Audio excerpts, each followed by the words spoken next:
Whether it is the iconic all these people want to know where in the world is Carmen Sandiego from Linthicum, Mike O'Malley shouting from Nickelodeon Studios in Orlando, Florida, this is Nickelodeon-S Guts, or Mark Summers saying on your mark, get set, go.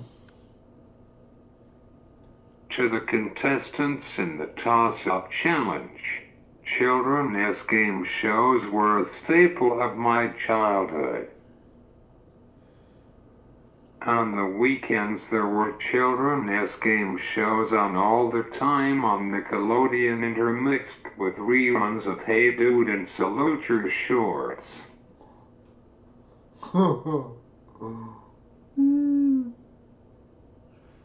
You know what I had noticed? A lack of child contestants with disabilities. We have seen adults with disabilities on adult game shows, most notably Eddie Tamanus, a sports writer who was blind, who appeared on Jeopardy and became a 5-day champion, which qualified him for that year's Tournament of Champions. The only accommodation they made for him was at the beginning of each round Alex gave him a list of the categories in Braille, and instead of writing the final Jeopardy answer he typed it on a Braille typewriter. Now I know Jeopardy is easy to accommodate, same with Wheel.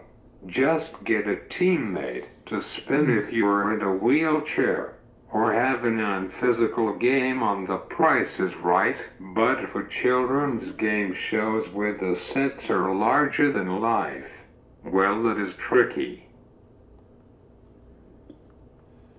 Children with physical disabilities could not compete in most game shows on Nickelodeon, and they learned the hard way when a kid with brittle bone disease broke his arm competing on Double Dare trying to complete the obstacle course, and the dad threatening to sue if his son did not get the grand prize.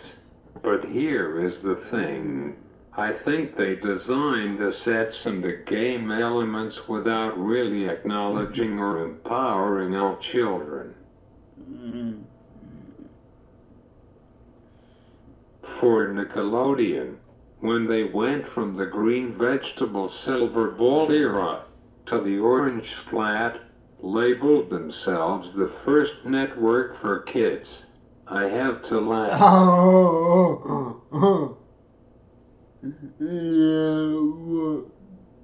They do not represent all kids, only the able-bodied ones, which is sad. I do not believe they disclosed the fact they had a disability before filming, which Nickelodeon could have used in their defense or not allowed them to compete.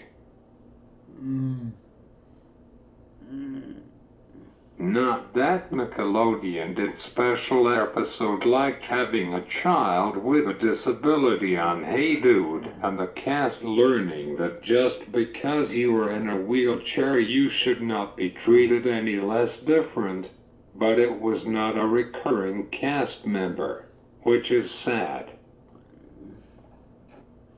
It was not until 2000 before they had John Callahan's Pelswickle, a surrealist cartoon about a paraplegic boy and the struggles that he'd gone through, but that only lasted 2 seasons. It premiered next to Us Told by Ginger, which ran for 3 seasons and got a television movie. This attempt is far better than Disney's attempt. That was for sure with their terrible movie Miracle in Lane 2. For example, the final temple on Legends of the Hidden Temple, the second most popular game show at that time on the network, after Double Dare, was 3 floors, not to mention there were several steps to get in. They could have had accommodate a person with a disability. I will not give an example for every round, just the final round. A reasonable accommodation could have been if contestant 1 encountered a temple guard, they reset, and the able-bodied contestant could run the temple, and the disabled contestant could sit at a table on stage and do the puzzles to advance to the next room with Kurt, or another person handing them a mini replica of the set piece, so that the contestant can manipulate it in such a way to open the door. To make it fair, for rooms with only a switch, Kurt could quiz the contestants on the legend, and if they got it wrong, they didn't advance. 3 wrong answers in a row would result in a locked door, or if they only had 1 patent of life, they would get captured, ending their run or giving up the patent of life. Of course, if they got to the room with the artifact, all the doors instantly unlocked, and it was a foot race back to the beginning, which anyone could do, able-bodied or wheelchair user. There is no way to adapt guts. I am sorry.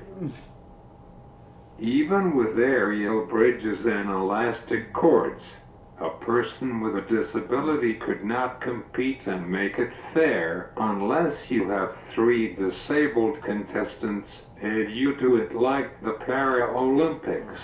And still there was no way to modify the Acrograd gut signature event. The grand prizes would not be suited for a child with a disability either. I guess you could, in theory, transform an Easter Seals camp into a space camp, or have the trained staff assist the camper in said activity. The thing is that children's game shows are supposed to be fun. The answer of I don't know should result in dressing up like Lucy and having to catch 2 newspapers and a report card in a briefcase and going through a door and getting a bucket full of green slime being dumped over your head, getting in a boat, or some sort of fun and wacky activity. Even Finders Keepers, where contestants were allowed and even encouraged to rip up a house, was not that wheelchair friendly. No. I guess that is why I gravitate to the Carmen Sandiego series so much. The only round where the contestant had to do any physical activity is the final round, map for where in the world, and the Trail of Time consisted of 6 time portals, each one themed on a different era, which the winning pilot had 90 seconds to navigate to win a multimedia home computer and a complete set of encyclopedias. Even when the United Kingdom made the hit game show, The Crystal Maze, came across the pond and premiered on Nickelodeon, they didn't make it wheelchair accessible, and this was recent. This is sad. However, in the recent iteration of Double Dare with Lisa Koshy, there was a team with a gay couple, so at least some progress was made. Like I said before, any progress must be celebrated. Nickelodeon did their best to include all children, especially children with disabilities, but they failed. Would they rise up again? Who knows? Please like this video and hit the subscribe button. Special shout out to Knickknacks for inspiring this video. Go check them out, link in the description below. I will see you soon.